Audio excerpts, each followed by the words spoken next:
Hi guys, it's Jessica again, and welcome to this edition of the Quotation Bank Revision Tutorials, designed to help you in preparation for your GCSE English Literature exams.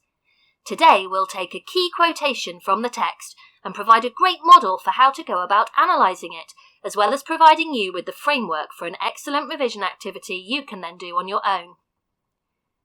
In this episode we will be looking at Shakespeare's Romeo and Juliet, following the format of our Quotation Bank study guides, where we take 25 key quotations and explore interpretations, literary techniques, analysis and suggestions on which essays the quotations could be used in.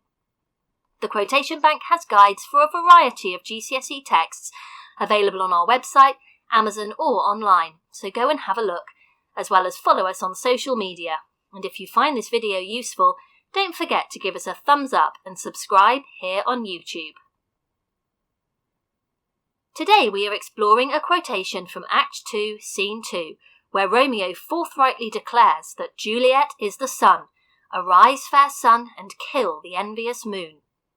Being spoken straight after the Capulet party has dispersed, and as Romeo breaks back into the grounds of the Capulet house, there are a number of possible interpretations of it, and its effect on the audience depends on a whole array of other literary and dramatic devices, including how it is delivered by the actor. Being uttered by Romeo, it tells us a great deal about him as the speaker, his state of mind and his character. However, the statement being about Juliet also places the focus firmly on her and her perfection. In context, it certainly stresses the relationship between the two of them as one based on an intensity of mutual feelings. Whether those feelings are love or lust is something we will explore later in the video, as opposed to the clinical, business-like approach to love and marriage displayed by Paris and Capulet earlier in the play, an approach that would have been prevalent at the time. Whilst the relationship up until this point may have been full of haste and rashness, it is significantly more sincere than the Paris suit and argument that, younger than she, are happy mother's maid. So what are we going to do with this quotation in our answer, and how can the Quotation Bank help you in your exams? The Quotation Bank is designed to make sure every point you make in an essay clearly fulfills the assessment objectives an examiner will be using when marking your work. So let's begin exploring this quotation by looking at interpretation. As you can see here, the interpretation of each quotation allows you to fulfill Assessment Objective 1, responding to the text and giving an informed personal response. It's important you don't simply explain what the quotation means, but that you give your personal response to its effect on the audience. This quotation implies that Juliet is more than just a beautiful woman, but also a powerful sun, bright and magnificent. The audience would compare the simple beauty of this metaphor to the jumbled poetry Romeo created for Rosaline. As we mentioned earlier, this one line focuses the audience on a variety of different interpretations depending on how it is delivered. Earlier in the play, Romeo focused very much on Rosaline's physical appearance. Here, the focus could well be on Juliet's internal qualities rather than her external beauty.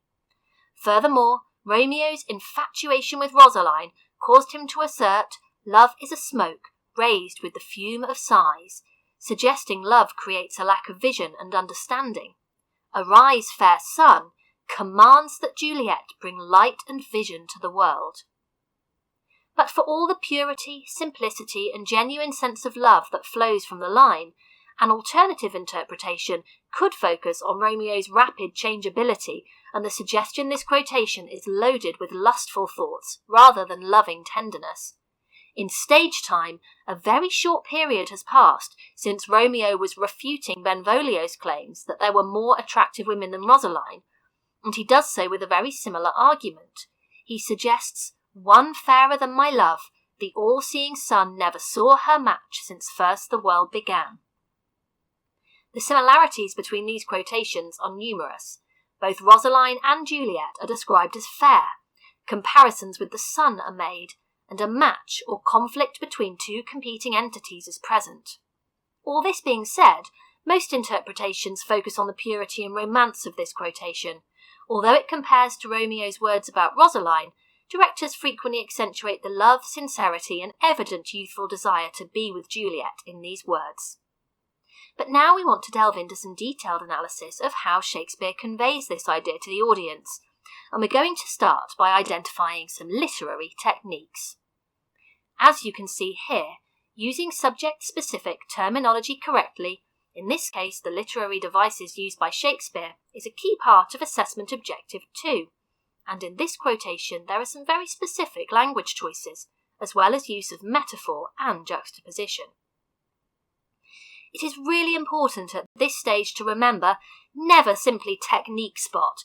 That is, don't just identify literary devices, for example, simply stating Shakespeare has used juxtaposition, or suggest Shakespeare uses imagery to help us picture something clearly.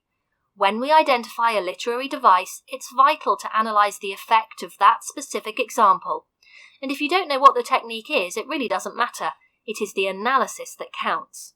So let's get to that analysis. We have provided as much analysis as possible.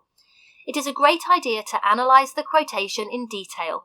You need to do more than just say what it means, but also what effect the language, form and structure has on the audience. For instance, in this quotation, try to bring out analysis of 4 or 5 different elements of it to really give depth to your response. As you can see, in our analysis we have precisely focused on just 1 or 2 words at a time, rather than the whole quotation in one go. So let's analyse some specific details. The metaphor of the sun gives Juliet all the sun's positive associations. She brings light, warmth and life to the world. Juliet is frequently associated with light throughout the play. The intensity of Juliet's light in this otherwise dark world was first highlighted when Romeo exclaims, "She doth teach the torches to burn bright." But by describing her as the sun, he places her at the centre of his world, depicting her as a celestial being, painfully too dear for this earth. There is a juxtaposition between the fair sun and the envious moon.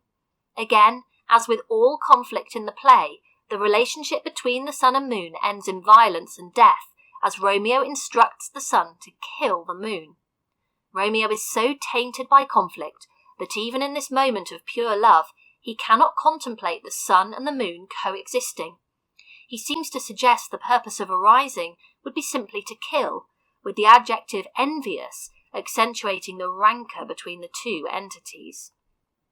The irony here is at the end of the play, Juliet does not arise, but it is instead she who is killed.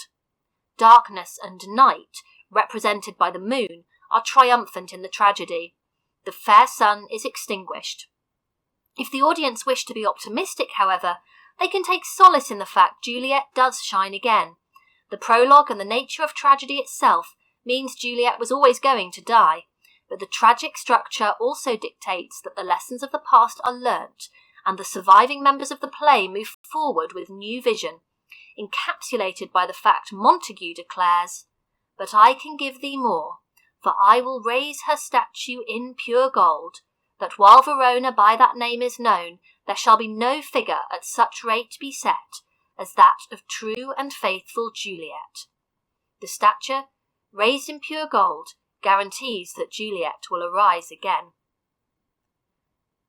Although you may have much to say about this quotation, it is important that you only use it if it is relevant to the question you have been set, and so we are going to look at which essays this quotation might prove useful in.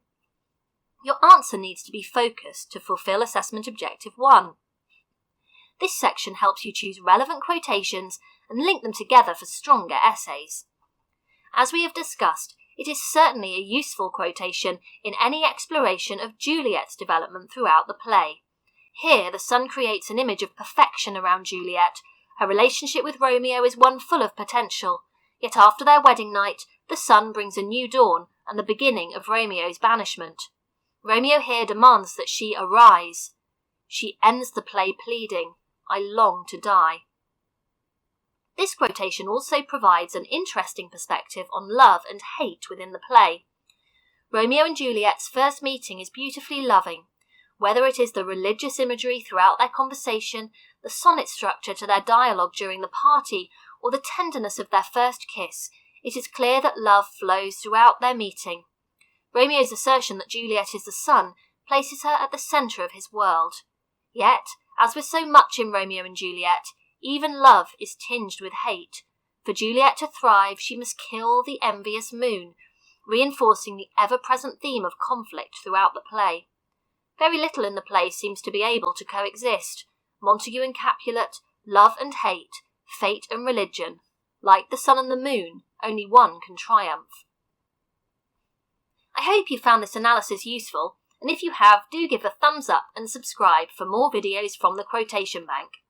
Don't forget to check out our study guides, where we follow the revision structure you've seen today on 25 key quotations, as well as being full of essay plans, revision activities and more.